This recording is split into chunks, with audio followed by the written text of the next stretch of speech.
Hello and welcome to the latest episode of the Boardmasters with me, Chris Mullins. And me, Chris Reed. And today we will be reviewing Horrified. The gameplay video was uploaded on Halloween, so the link is down below if you want to check that out.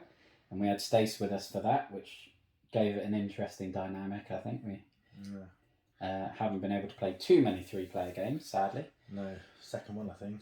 Yeah, but that was really fun. And yeah, as always, the review will cover the 5 categories. So we've got the art style and theme, the component quality, the accessibility, replayability, and the overall gameplay. So let's dive in. Did you want to start on art style and theme, Chris? Yeah, I can do. The theme itself does appeal to me because I remember being a little bit younger. I did watch a couple of these real sort of classic 1930s sort of horror movies. I do remember Creature from the Black Lagoon, and I do remember some black and white Frankenstein ones. I could only assume that was that one. So yeah, the theme does grab me. These are all the iconic 1930s characters. They maybe could have mixed it up a little bit and introduced some more modern horror villains, if you like, as well, possibly. But then it might just, if it's licensed to something like Universal Studios, which I suspect this one is, then they maybe had only these. Yeah, well, it says Universal Studios Monsters on the side there. But yeah, the theme I do like. Obviously, with it being Halloween, it's very apt. The perfect game for it. Yes. The art style, I do like the art style. The board, as I said to Chris, it's got a lot more going on than what I thought it would have. It's a lot more locations, but yeah, it's very clear on the board what you're doing, where you're going. These bright yellow pathways. It's all the buildings are different, drawn on there. I like the everything's got nice bright colours. The creatures are all very distinguishable. All different, very different shapes, different sizes, different colours. I love the way it all sort of complements itself with the game. It all does go together very well. It does, yeah. I love the art style on the cards. These the player boards as well. Player boards, yeah. Cards. Love the art style. All very different characters, and they're sort of drawn to match the theme as well. They do give me almost like a nostalgia hit, because they kind of feel like if they deluxeified Cluedo. That's kind of how it feels. Some of them, like, it feels like you've got Colonel Mustard and Professor Plum. I think, but there you go, the professor with the purple background. Yeah, does almost feel like the next level up of Cluedo, which I adore, and always will. I mean, I'm slightly less enthused with the film with the theme as yourself, because again, I haven't really watched the classic films, and these type of monsters are, I suppose they're a bit less interesting for me. I guess they've been so overdone over the years that I just find them a bit dull. I like them, I just don't love them. The art style, I think, is a lot stronger. As you said, the colours, the brightness of the board is really attractive. The artwork on the player boards, on the monster boards, is really, really nice. And as Chris said, it does really complement the gameplay. It works really well as a whole. So I really love the art style, even if the theme is maybe not necessarily my favourite. Chris mentioned doing more modern monsters, which probably would have appealed to me more. I know there was an incredible looking fan-made version where a fan literally remade it with like Pennywise and Freddy Krueger and Mike Myers, and I think he did like 2 versions which were auctioned for charity or something, which looked stunning. I know they have done a sequel of American Monsters, which I'm not 100% what's in it. I'm guessing it'd be like Swamp Thing and things like that, perhaps. But again, that's not really a theme that appeals to me off the back of that, so it's not one that I'll probably pick up. This one is one of the few games in my collection, kind of like Brass Birmingham, which I bought based on the reputation how often this game is whenever anyone's looking for recommendations for lighter cooperative family games, this seems to always be one of the first ones that's mentioned. And I guess we'll get onto that in the gameplay and the accessibility, but I can understand why. Oh yeah, certainly, yeah.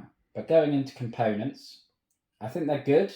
I mean, the quality of these player boards and the minis that we do have, and all the items, they're all thick. They've got a decent heft to them. I'm happy with that. These all look great, and again, each monster has got their own like components specific to their objective. I suppose the only thing, maybe I'm being a bit greedy, is that you've got 7 miniatures for the enemies, and that's it. Whereas the characters and the villagers are all standees, and for the sake of 16 extra standees, so I think it's 10 villagers and 6 players, it doesn't feel like it would be a dramatic increase to the cost for a game so mass produced as this. I mean, when you consider Jaws of the Lion has got, I think it's 12, or it may only be 8 minis for £5-10 more, but then countless more standees. Part of me thinks, maybe that the fact that Jaws of the Lion has got so much more in its box for such a different price point makes me think that they could have made it affordable to have some minis, which I agree. I don't know, maybe wouldn't have helped, I guess, with the villagers, the fact that they have to have the destination for where they want to go, where they are saved. Yeah. That maybe wouldn't have worked on a mini. But certainly the main players, they could have done that, I think. So yeah.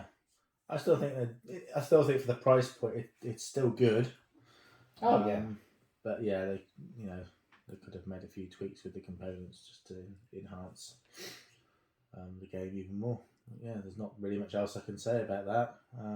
Yeah, they're good, but potentially could have had something a bit more deluxe feeling. But again, some people prefer standees, so that maybe was the decision that they made.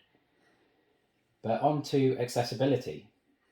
Well, as you've already touched upon, this game is fairly well priced. I think it's around the sort of 30 to 35. 35. So yeah, I think for what you're getting with the game, you're getting a great game. It's very easy to get hold of as well. It's widely available, this one. This is one that certainly in the US, you will stumble across in supermarkets. Maybe not so much here yet, but it's very widely available. Pretty much every online retailer is going to have Horrified available. Yeah, the setup and tear down is pretty quick as well. Yes, you've obviously got to sort the cards out for each individual player and everything, but yeah, there's not much time spent on the setup and tear down. It's 5 minutes. Yeah, so that's a big plus. Also, I think it's a winner with how long each game takes to play. We played. On the video we played 3 players, but also before that we played with 4 players as well. And obviously it's easier with more players, but even with three of us, it was still a good challenge, wasn't it?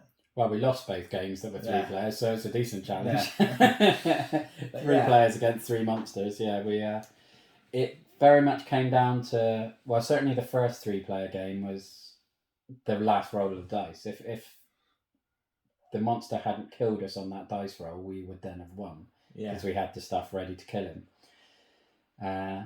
But then on the one with the recording, we were pretty much ready to do it for ages. We just couldn't get the last piece of mansion evidence for the Invisible Man. It was frustrating. But obviously this is a game that I introduced you to this morning. So it's a brand new game to you.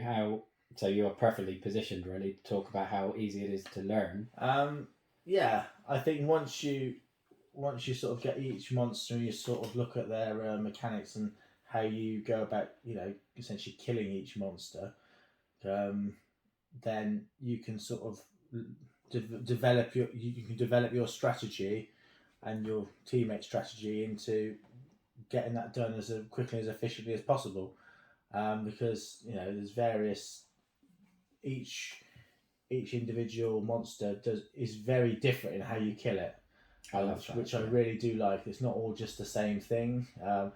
As Chris already highlighted, each particular monster's got various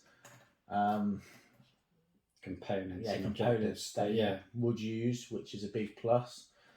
We'll certainly cover that in more depth in the replayability, I guess. Yeah.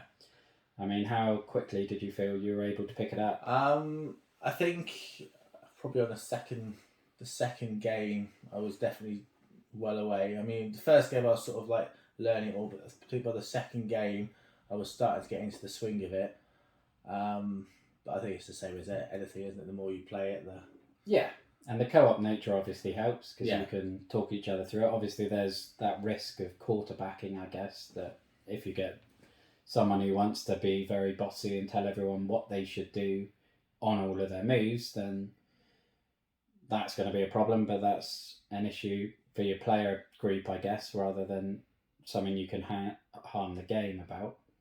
I think accessibility is a big win. I think it is quick to learn. It's quick to set up. It's relatively light, but with a lot of decision making and strategy to go along with it.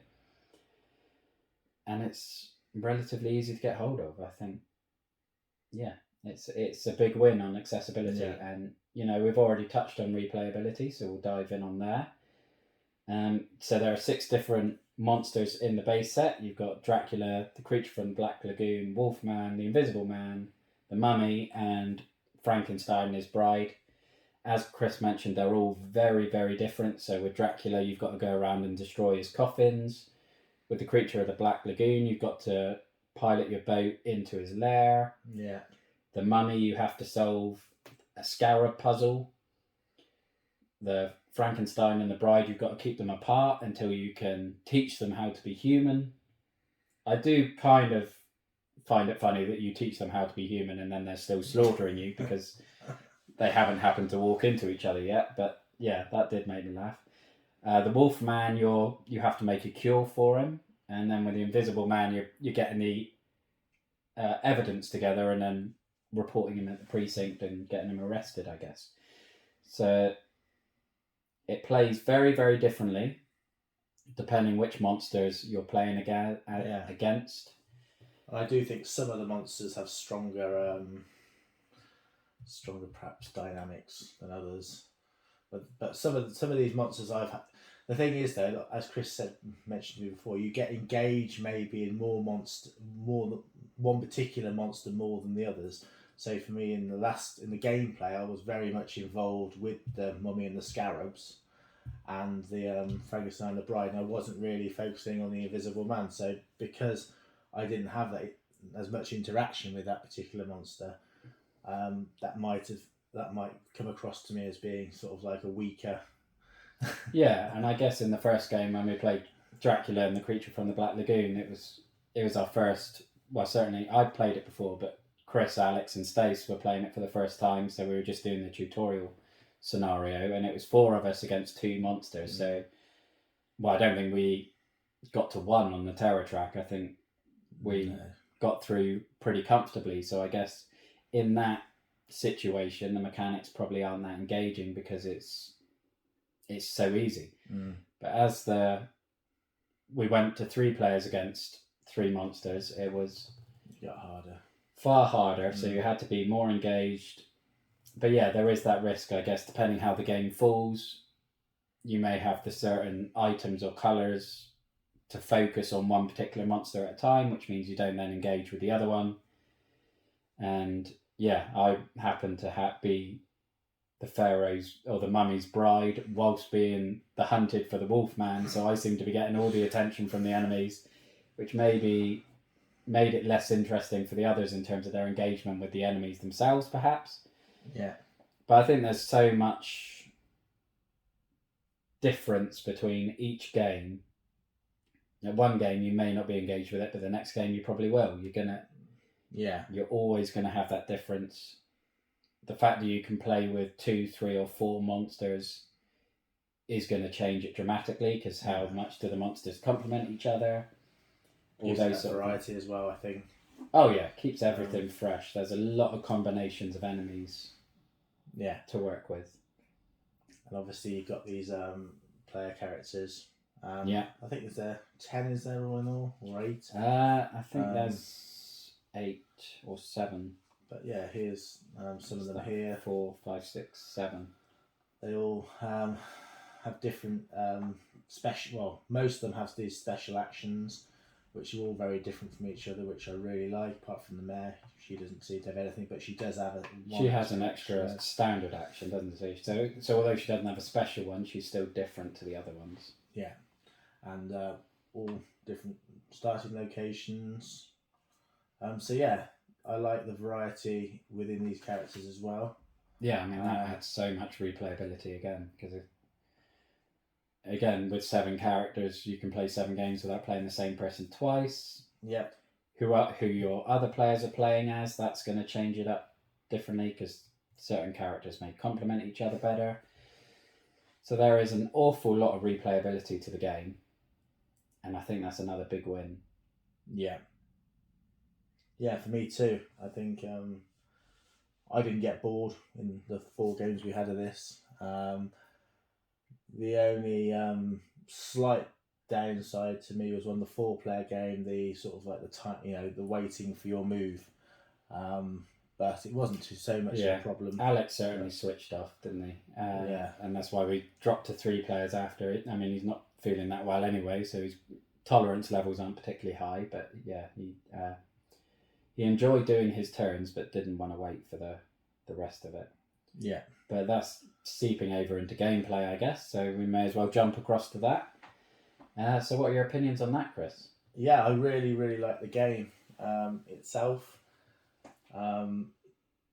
Like we talked about before, each game was very different. I like the way you've got all these characters are very different to each other, and the way you've got to adapt your character, use the character's strength, particularly the special actions, to sort of like, you could almost give yourself, the special actions almost, I think, give you 2 moves for the price of 1 in many respects. Yeah, the good ones certainly do. So if you use these wisely, and obviously you can, some of them as well, you can use for the benefit of your companion who's playing with you. I really like the creature cards. I like the way that they all, if depending on which creatures you use, some of them have certain strengths. For instance, the Dracula one here. If you're not playing with Dracula, you can almost you get a let off with the main thing, but then it's the amount of information they get concisely on a card, isn't it? Because you've got like the 3 layers, you've got the number of items that are coming out, then you've got the character specific action where you're kind of hoping that it's a monster that you're not involved with in your game. And there's always that moment of relief when it is. And then at the bottom, it's telling you which monsters are then going to move and attack. And again, there's always, if it's not your card, you're always like, oh, I hope it's not the monster near me. And how many dice are... Yeah, it's a dice roll. And we were sort of like trying to work out, is it better to take the hit on the dice and lose an item? Or is it best to actually just, go to the hospital and sort of like get knocked out and get knocked out, increase the terror marker, but keep your items. So there's a balance of risk fee reward there, which is nice.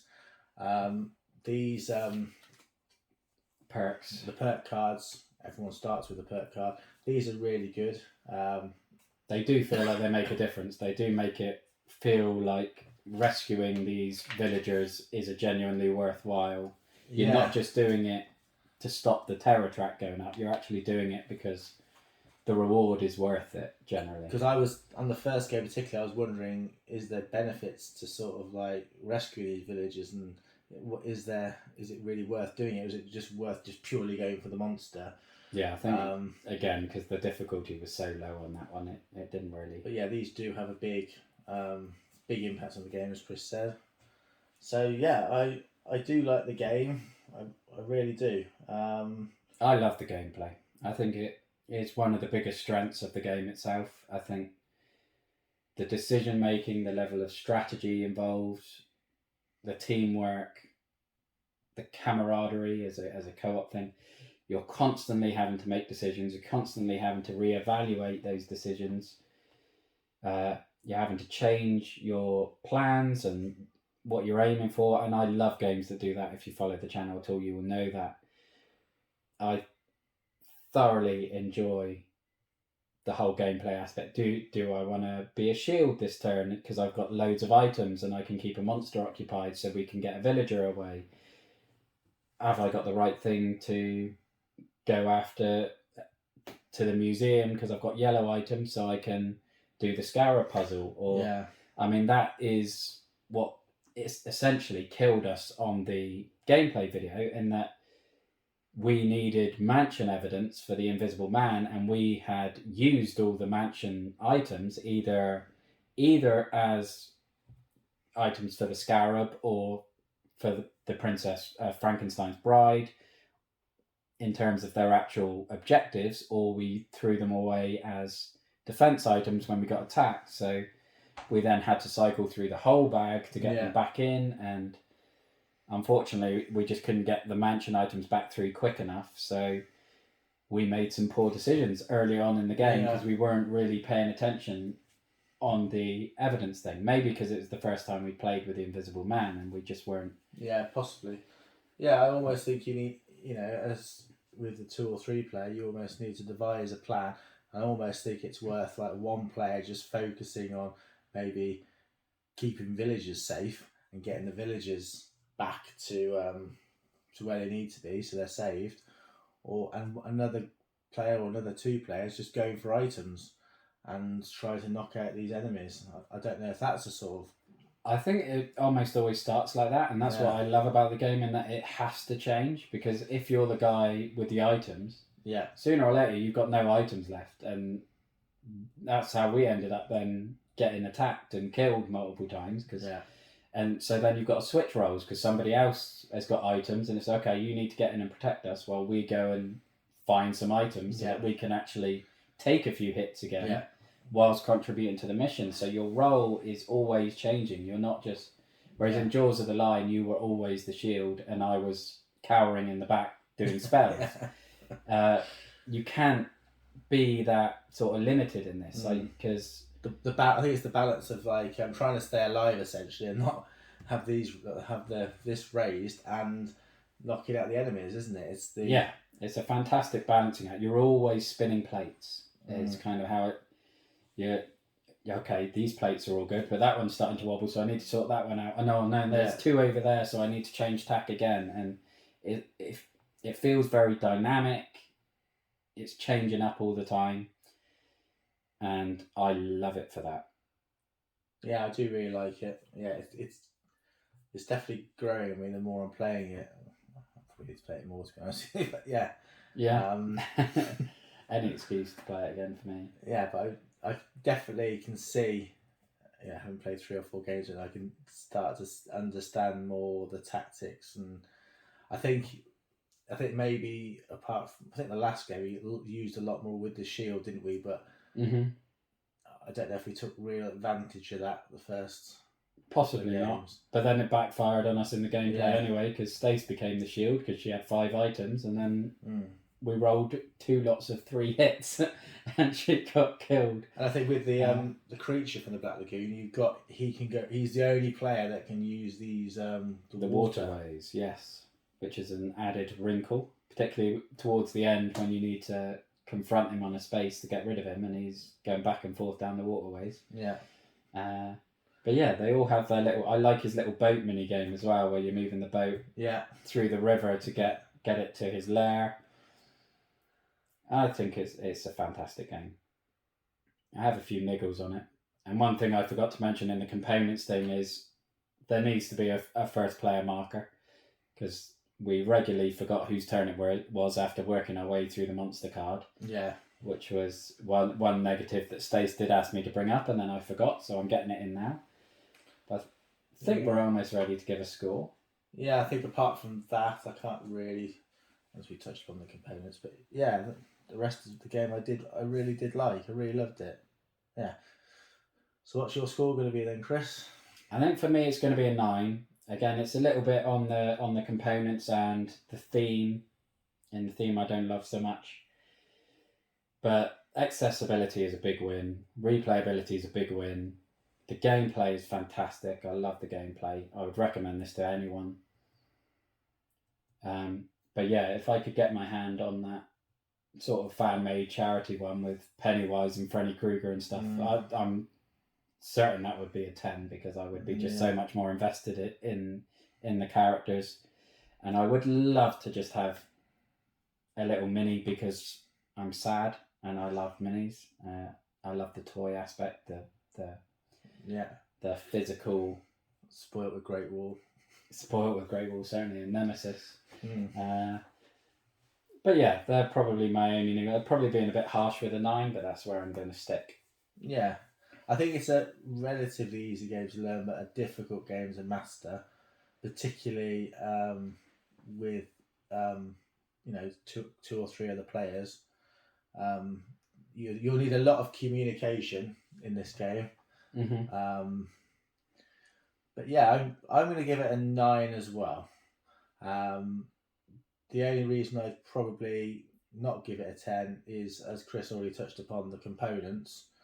I think they could have done something with either or both of the villagers and the player characters. Well, I think certainly the player characters they could. I can understand with the villagers because they've got their destination on them, but even so, apart from that, that's and I mean I didn't even really think about the player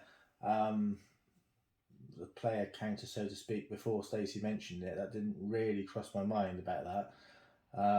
But I know we did keep messing up. I know we did mess it a couple of times, but never. It was a good idea from her to suggest having that because we do have that in other games. So yeah, I'm going to give it a 9 because maybe it's because I feel like I've been a bit generous with 10s of late, and yeah, that may be a bit. I probably should have gone 9.5 on Capito Sumo. I was thinking a hat trick of 10s might be too much, but yeah, I'm going to give it a 9, which is still a very good game. I mean, I might be tempted to push it to a 9.5 even, because I do like the gameplay. I love how accessible it is. The theme I do like, the art style I like pretty much everything about the game, and probably if I was to play it more, it probably would go to a 9.5. But yeah, I'm going to stick with a 9 for now. Okay, well that's our review on Horrified for our special Halloween special on the game, I guess.